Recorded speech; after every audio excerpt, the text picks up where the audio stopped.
Hello everyone, it's Lawrence from Unicorn Reviews here with yet another world's first. Today we're taking a look at the Gigabyte R9 290 by AMD.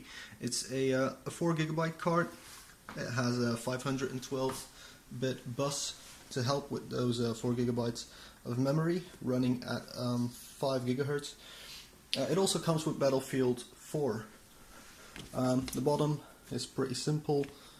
On the back you get a bunch of text and a close-up of the cooler.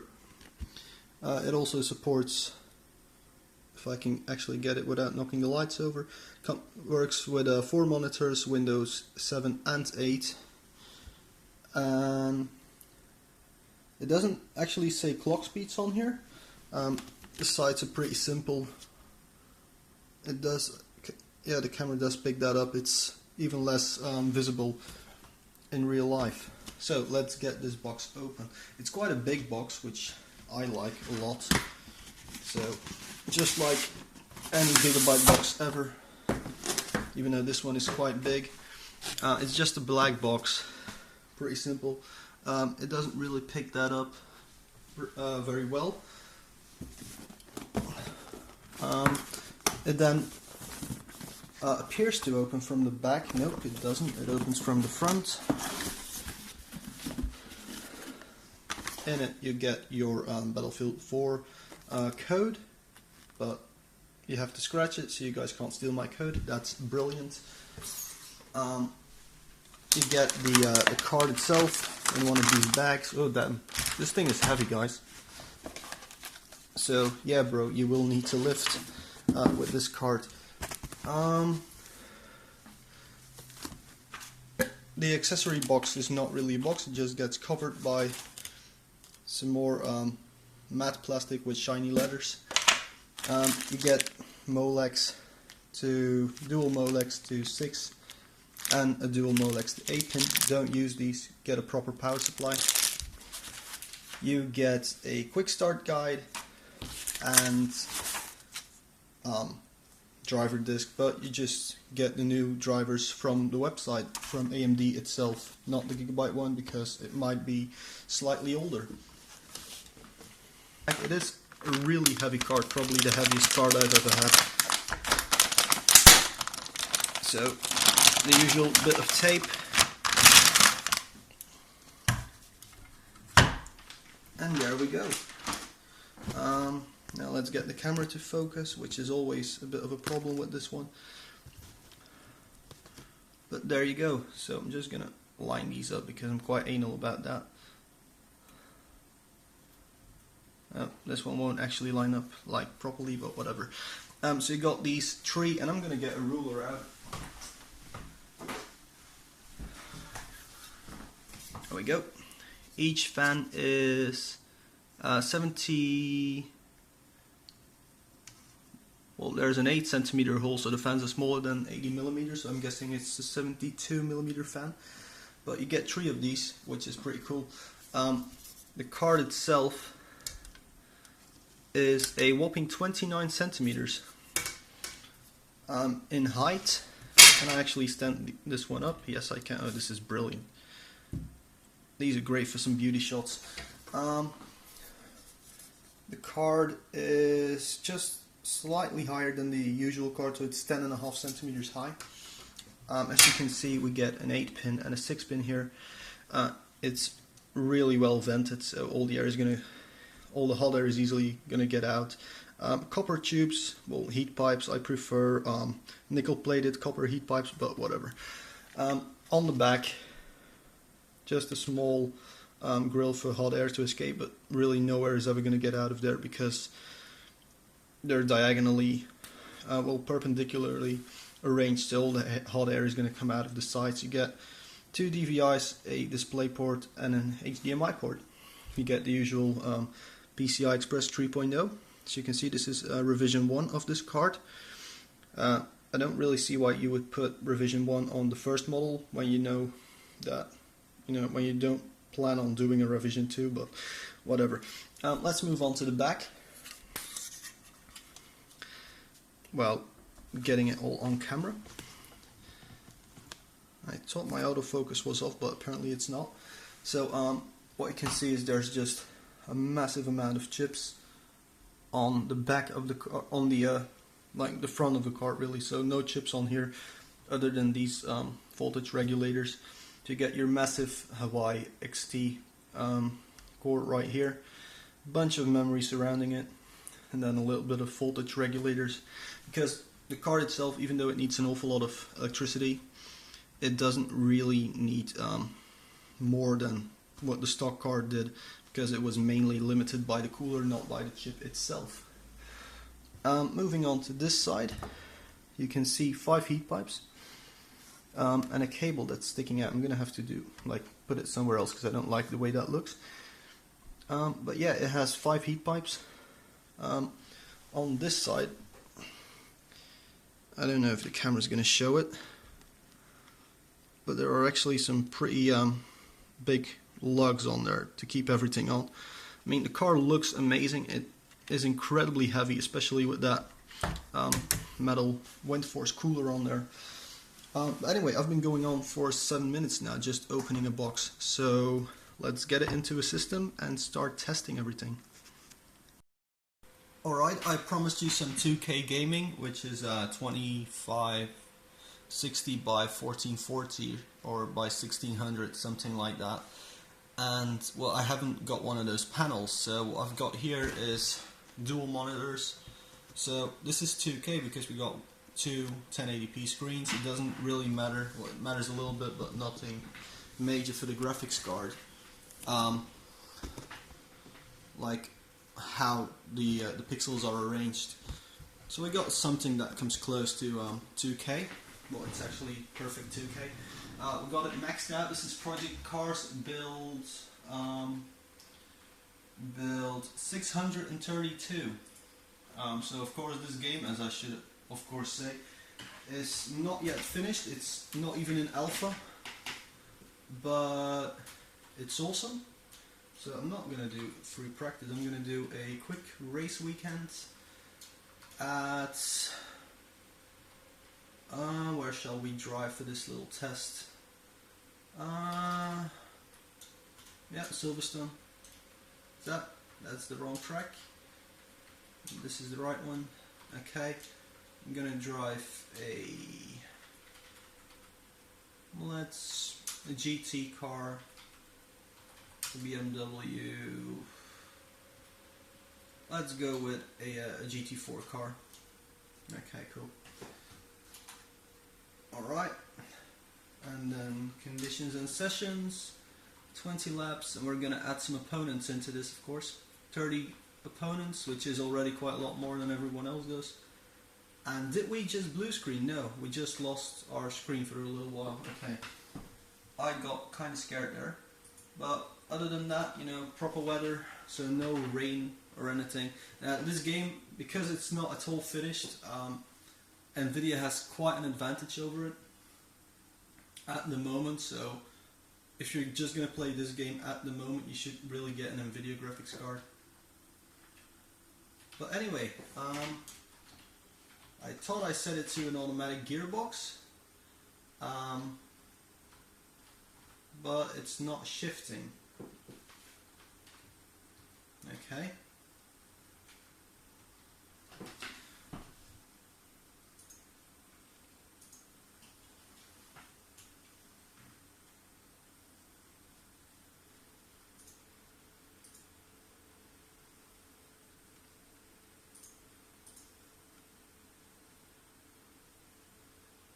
Okay, it's insert and delete.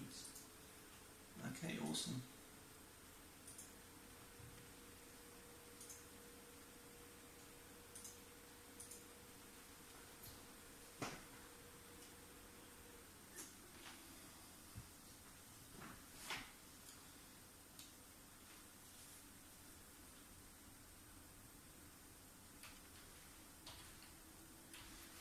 Alright guys, at this moment this game would be unplayable at settings this silly, because with 31 cars on track I am getting 20 frames a second without an overclock on there.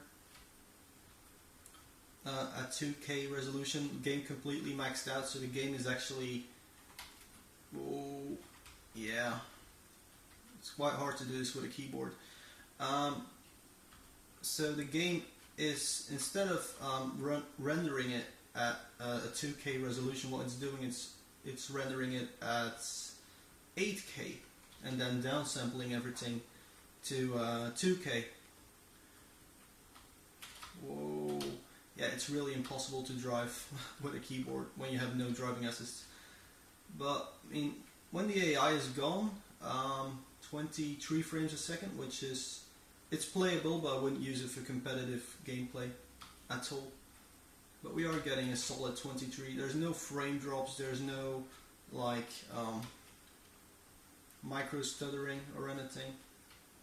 There's also no proper driving going on, for which I want to apologize, but I can't really help it at the moment with a keyboard. So let's move on to some shooters. Alright guys, so this is the test in with stock settings.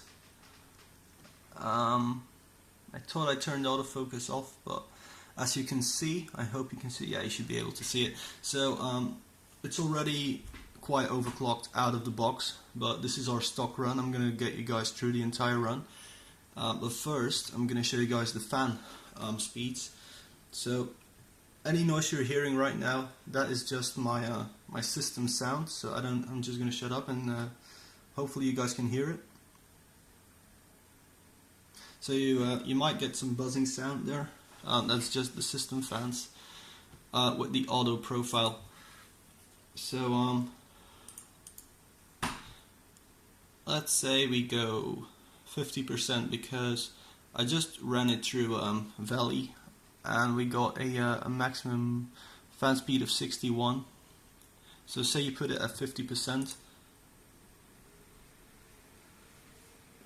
you start hearing it, but it's not really loud.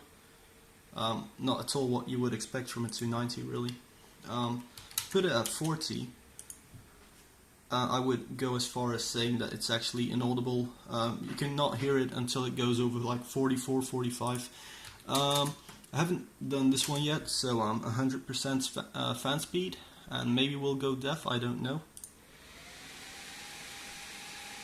Yep, that's definitely quite a high-pitched sound.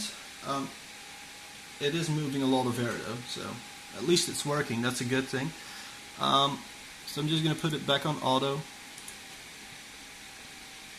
Why is it not going back? I have no idea. There we go. So it's back to silent mode. So I'm now going to do the Unigine Valley benchmark with just the usual settings when you install it and you boot it up. No changes made to anything. I'm going to turn Afterburner off and click the benchmark button. I'm then going to leave the room so you guys can hear if the graphics card makes any sounds at all. So benchmark, and well, I'm also going to close like part of the window. There we go, that's better, isn't it? Now the reason I don't use software like Afterburner's inbuilt screen capture or Dxtory or Fraps is because it actually uses quite a lot of system resources, and you would then get lower frame rates. The frame rates, by the way, you can see in the top right corner, or I could bring the monitor in a bit closer. There we go. Doing it all on the fly here, because that's kind of how we roll. And now it's too high. Yep. Yep, that looks readable. So I'm just going to leave the room now. And I'll be right back.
Right, we're just gonna switch screens here for a second.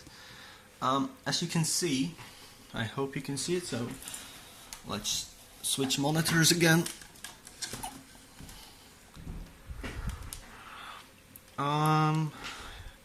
So we're using our GPU 100%. It's obviously when it changes the scene, it drops for a little while.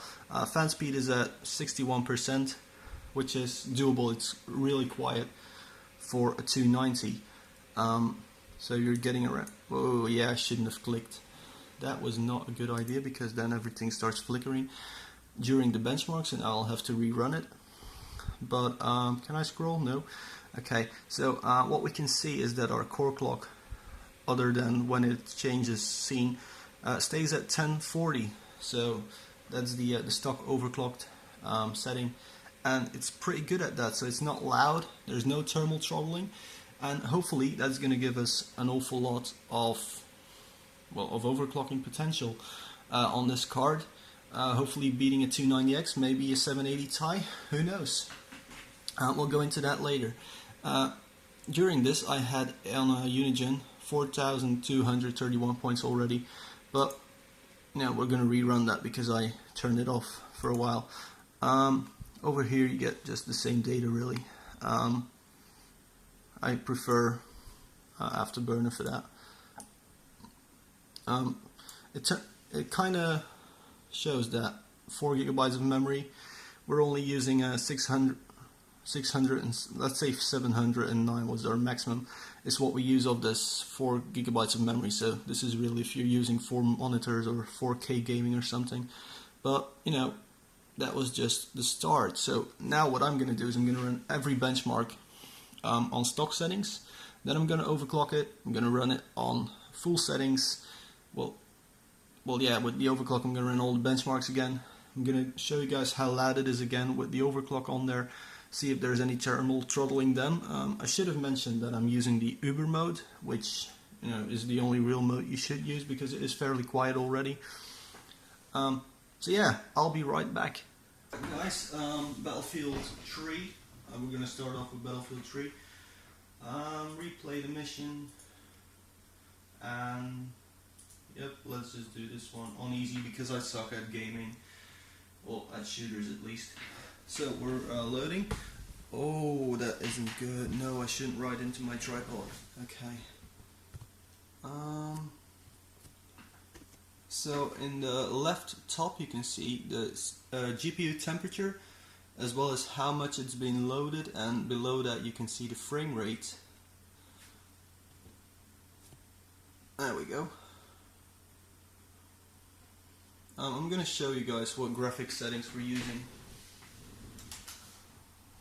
when it actually decides to let me choose that, because by going with the first mission, because I've never played campaign before, yeah, I haven't really set it, or I can't skip this intro.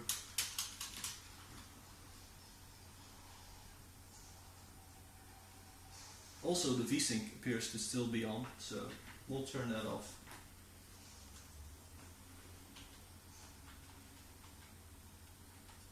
When I can, there we go. Options, video. So, 1080p, one monitor. We're going to do some 2K gaming later on. Full screen, VSync off, normal field of view, and then ultra settings. So that's as high as the game will let me go. Alright, save and return to the game. Cool.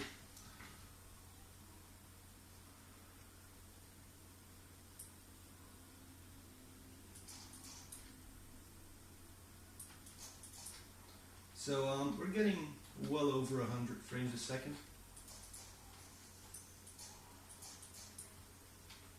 which is great. Yeah, 120 frames a second. I'm not going to play the game very long, just so you guys get an idea, because I've got multiple games coming up. There we go. Now I have to click a bit. and probably press buttons and such. Oh no, okay. That was easy. Now this guy detonates something and I have to climb out.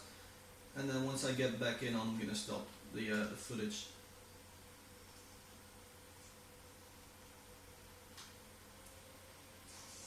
Oh, yeah. Alright, thanks for shooting me.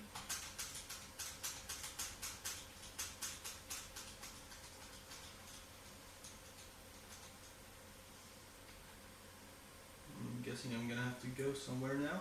So, oh. Okay. Let's shoot the guy in the air, okay. Whoa.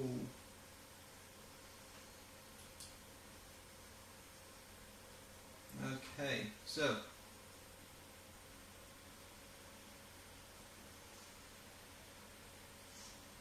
why am I not walking any faster? I got another rifle, great. And I'm back in, so I'm just gonna, oh crap.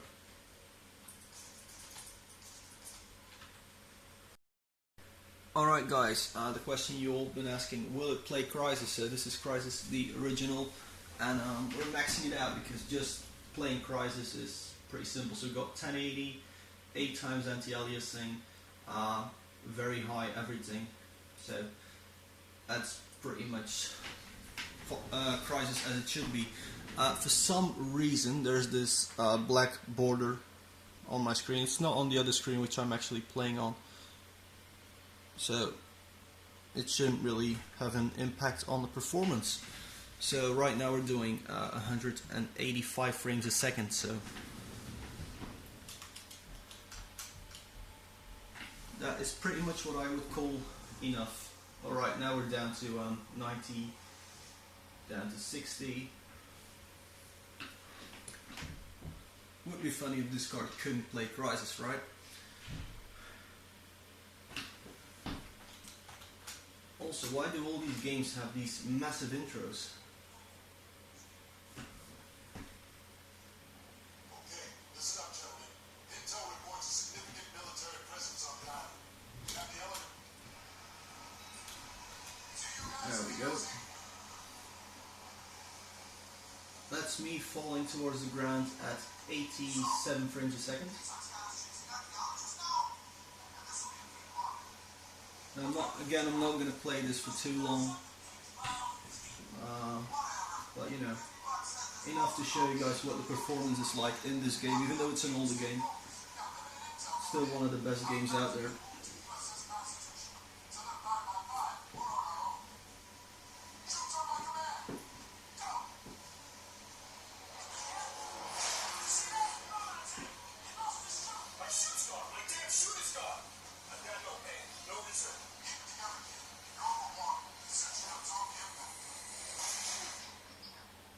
There we go. I'm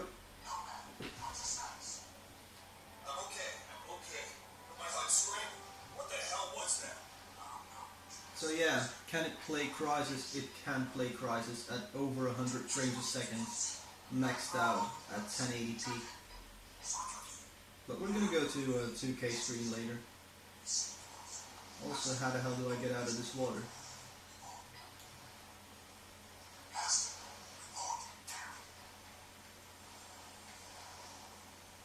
There is a beach light thing.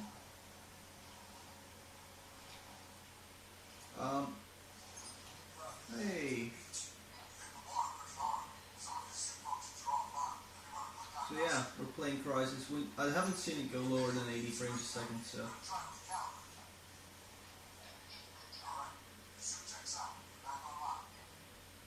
Cool. Alright, let's move on to the next game. Alright guys, yet another game, this time Assetto Corsa. This is version 0.4.1 I think. So this is the drift track with a Ferrari F40, maxed out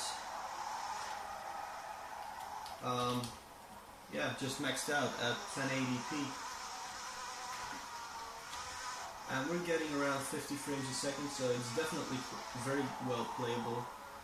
Of course, these new games are really hard to run. So Project Cars and Assetto Corsa, both very GPU intensive games.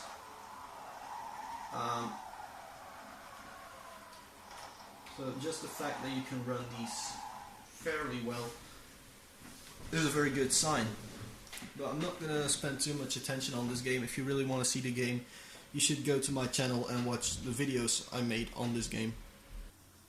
Alright guys, Battlefield 4 at stock settings, our final game. So we set it to ultra settings. That's pretty much all we did, just set it to ultra settings, 1080p, single full screen monitor. And yeah, it looks pretty good. It's my first time I actually play this. I mean, the stuff I do for you guys. Anyway, we're getting 80 frames a second here. What? Actually, let's say 70 because this is just walking around, so by the time stuff starts blowing up, and we get even more particles. Or Zubats.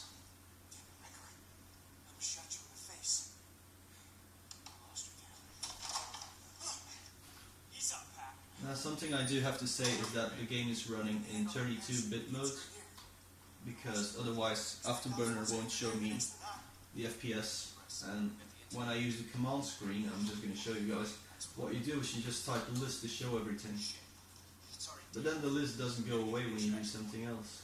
So you could say Ctrl C, which is the usual thing to go out of a thingy. If I then do, if I type list again and again, it just starts overlaying, so I can't really use the console. Oh, yeah. You know, when they say ammo, they have my attention. So.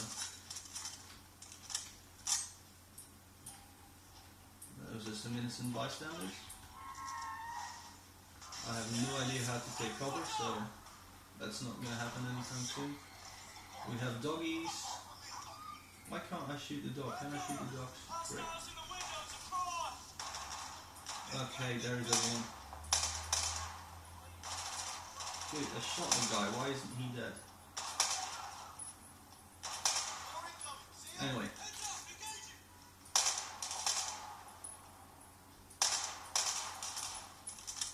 I wonder why EA, well, you know, I'm not reviewing the game, so I shouldn't really talk too much bad things about Battlefield 4, but I don't like the graphics at all. I mean, there's some great detail in them, but that's, you know, that's just about it. So, anyway, we're now gonna see what happens when we overclock this card and compare that to our normal FPS, because right now we're only getting 63. So I'll be right back to you guys. Alright guys, overclocking of the Gigabyte 290 OC Battlefield 4 edition graphics card. With a power increase of 10%, we were able to get 1105 on the core, but then when we started going higher, you know, it didn't matter if we were putting 20% extra in, 30, 40, it just wouldn't go over 1120. So when we then started playing with the memory, we couldn't really get the memory over anything higher than 1460, I think it was. Again, no matter how much we increased the power limit. So what I then ended up doing is putting the core clock at the highest it would go without needing silly voltage, and then I did the same for the memory, and then instead of 10% extra power I required about 20. Actually I only needed 15, but I really didn't want to get any artifacts, so with that in mind I set it to plus 20. When I think about it this way, you know, with the card, as it actually says in GPU-Z, running at 1040 stock, and we are only getting 1105 out of it, you could say there's not much overclocking potential. However, normally a 290, this chip, the Huawei chip, only runs at 947 megahertz. So when you then think of 1100, then you're talking about a almost 17% overclock, I guess. Same for the memory. The memory, you could say, okay, we're still not even close to 6 gigahertz in raw speed, but you know, when you only start with 5 gigahertz of memory, then that's quite a good increase. So like a 200 megahertz increase. If I were to put like power limit at plus 40%, but you know, that with the testing I already did, it didn't really make a difference, which is why I decided not to do it. Anyway, I'm just gonna go straight into Battlefield 4. So duplicate. Alright, and click Battlefield 4.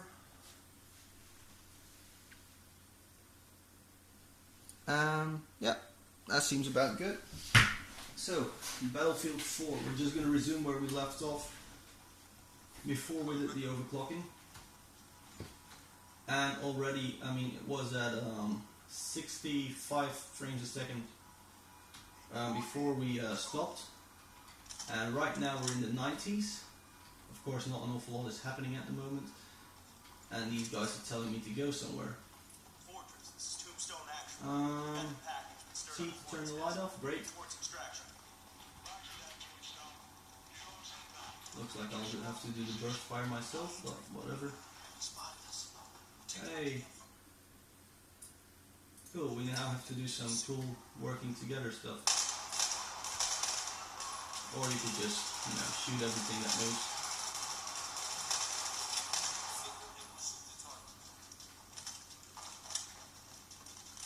So I probably have to press the Q button. There we go. Their spotting button has changed slightly.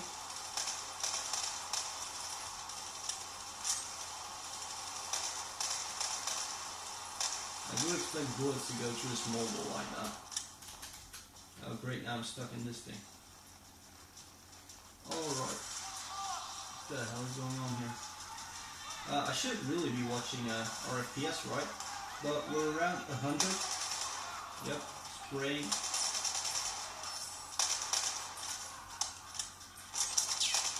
Damn, these guys suck.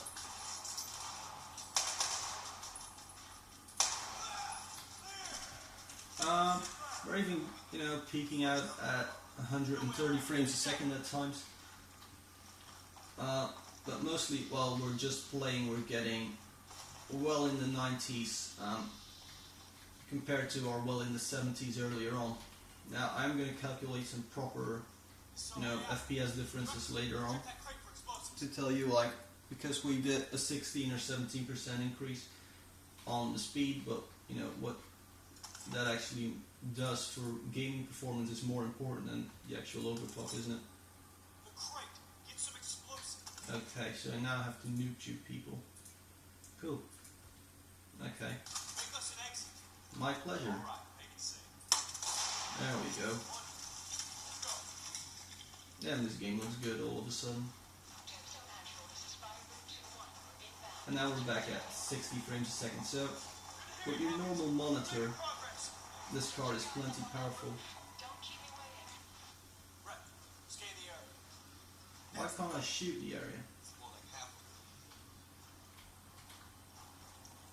Anyway, oh yeah, we're only getting 56 frames a second at the moment. I have no idea. Oh, tactical visor. That's what they call that stuff nowadays. Damn it.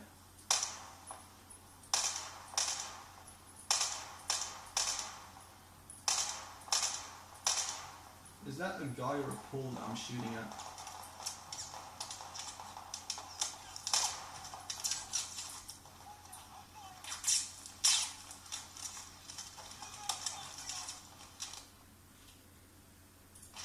Yeah, them.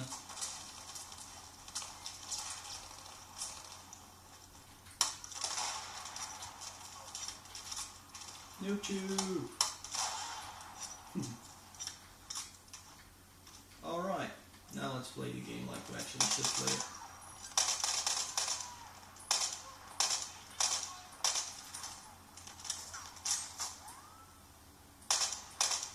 These guys aren't very good at dying, are they?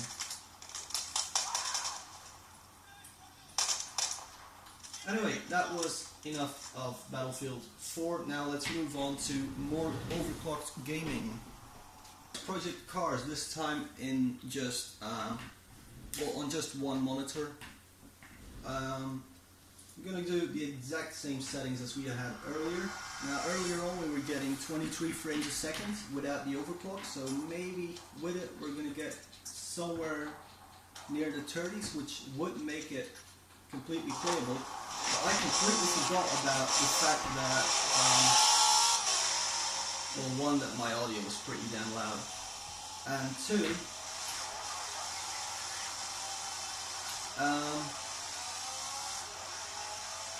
what else did I forget about? Actually, this graphics card is so great, it would seem, at high resolutions, that the frame difference is incredibly small between single monitor and dual monitor gaming.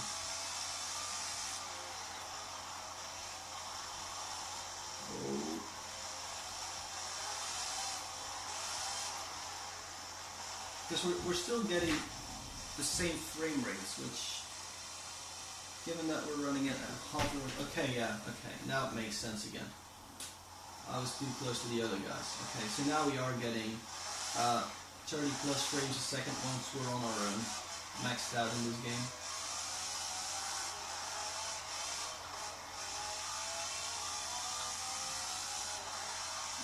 Now again, the game has to be optimized a lot, so it's nowhere near finished.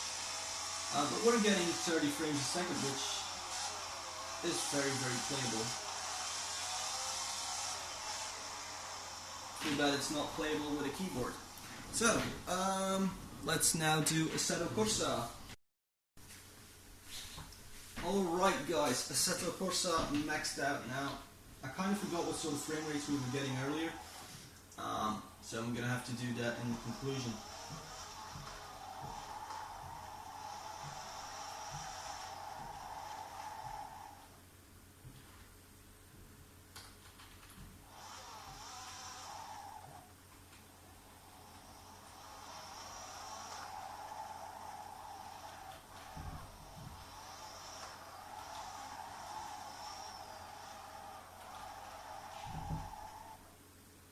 But, you know, it seems like we're getting 49 frames a second. Alright. Let's move on to the other games, which I also cannot remember.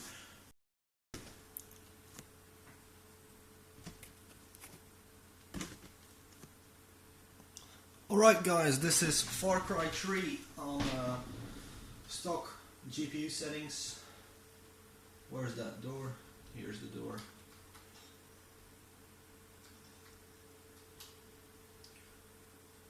Cool. Alright, so we're getting completely maxed out. Yeah, that didn't kill it. Only 40 frames a second for some odd reason.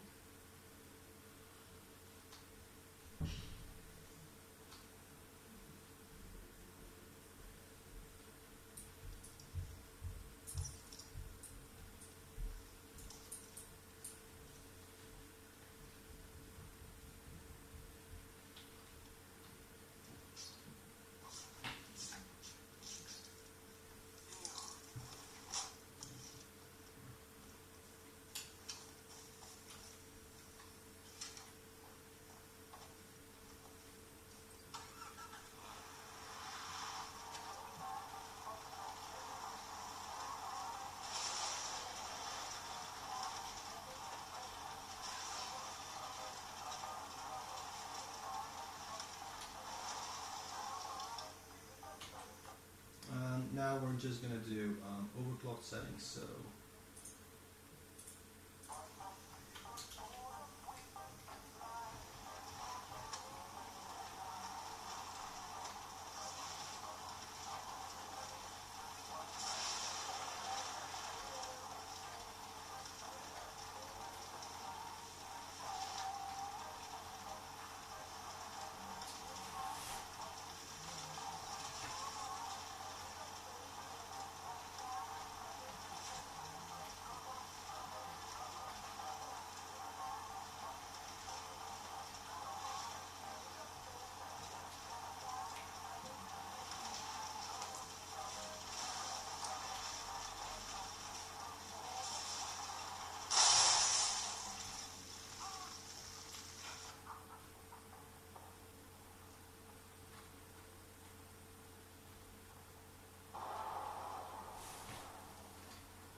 alright, so that looked like we got about 7 frames a second extra. So in case you forgot about our benchmark results, here they are. So in Catzilla, we get a 24.7% increase in performance by our overclocking, which is quite massive, and unlike what any of the other benchmarks suggest, because Firestrike only gives us a 5.6% increase. The extreme version of Firestrike then gives us 6.5, so that's already a tiny bit more, but nothing compared to the 25% increase we got at Catzilla. In Heaven, we got a 3.8% increase, which again is almost nothing. But if you thought that was very little, then, you know, look at this. Here in Valley we only get 2.6% of a performance increase, which is almost impossible to notice when you're playing video games. And we saw a very similar thing when it came to our gaming. Some games really benefit from the overclocking, others just seem to hit a limit anyway, no matter how high or how low you clock it. So let's move on to our conclusion. It's time for the conclusion on the Gigabyte 290. And Gold Award, I mean, I always start off with the awards in case you were new to this channel. So 290 by Gigabyte gets the Gold Award. The reason for that is that we just mixed up like the best of both worlds, really. You have the awesome Gigabyte cooler and the awesome AMD Hawaii XT chip, but when AMD wanted to make their reference card, everybody agrees it was shit. It was very loud, and on top of that it didn't actually cool anything. So the cards were running at 95 degrees, and then they were thermal throttling at those temperatures as well. So the stock cooler was absolute shit, and I think everyone will agree with that. Gigabyte then has their Windforce 3X cooler, the new one. They claim it can dispense 450 watts of heat, which is an awful lot, and well, with a 290 you kind of need that. Same for the 290X, by the way. So with this 290 here, I think it uses around 350 watts or something once we overclock it and once we really push it. So, you know, the cooler is adequate, and it's the 450 watt claim, that is probably true with 100% fans, but we only needed 60% fans with an overclock on it. We had ambient temperatures here in this room of around 21 degrees Celsius, and without the overclock we were getting 75, and then once we overclocked the card by a whopping 16% over the reference design, we got 84 degrees, our maximum temperature. Also, like the most important thing, because if the reference card was just hot, people would say, oh well, it's made for it. The main problem people had with the reference card was noise, both turbulent noise from the wind blowing everywhere and also electrical noise. Now, with the Gigabyte card, I'm going to be honest about it, there was some electrical noise when loading and when you were doing directory, like full screen, like 3D applications, and then you opened something over it. Sometimes there was some annoying electrical noise, but that was only in very rare cases. In full screen mode in gaming or desktop use, there was no noise at all, other than from the cooler. After like 10 minutes of heavy use, it really started getting warm. I'm not going to say hot, but it got warm, and then the fans had to spin up to about 61%, which is still an awful lot quieter than the reference card, hence the gold award. Performance-wise and price-wise, because I mean I already talked about noise, so now it's price performance. This card is €395, so it's probably going to be the same in dollars because we in Europe get screwed over every time with that. So €400 dollar card, comes with Battlefield 3. There's also a version without Battlefield 3. It's a whopping $5 less expensive, so if you don't want Battlefield 3, buy the version with Battlefield 3, sell it online, get rich. Simple as that. Things I really liked about the card's performance is obviously €400 or dollars, but great performance, Titan-like performance, not quite 780 Ti-like performance, but it does easily beat the normal 780, especially with this cooler on there, because where the stock card did 950 megahertz, something like that, we got over 1100 megahertz out of it, which is 17% extra performance, well, 70% extra clock speed, and it translated into a good portion of extra performance as well, as you could see earlier in the comparison. It's weird though that some apps, that sounds stupid, some software really likes the overclocking, like Godzilla did. That was like 25% performance increase for some odd reason. And then other benchmarks like Unigine, they said, nah, I don't care about your overclocking, same scores. I even, something I didn't say, but I actually got the highest score in Valley the first time I ran it without an overclock on it at all, and it went over 4,400, which made me believe it was a faulty run, and so I didn't use it in the video, but I'm just saying it now. Anyway, likable things about the card. It's not expensive. I'm not going to call it cheap, but it's not expensive for what you get, obviously. It's very, very sturdy, so there's no flex to the card at all. It's not going to hang off. Not that I actually tried it in a horizontal mode, but I just know from the weight of it and the strength of it that it's not going to bend or anything. If anything, it will be your PCI slot that kind of hangs. It's very quiet. It looks great. Of course, you know, beauty is in the eye of the beholder, they say. But I think everybody likes this card. It's quite industrial, yet somewhat sophisticated, unlike some other cards, which I'm not going to call by their names.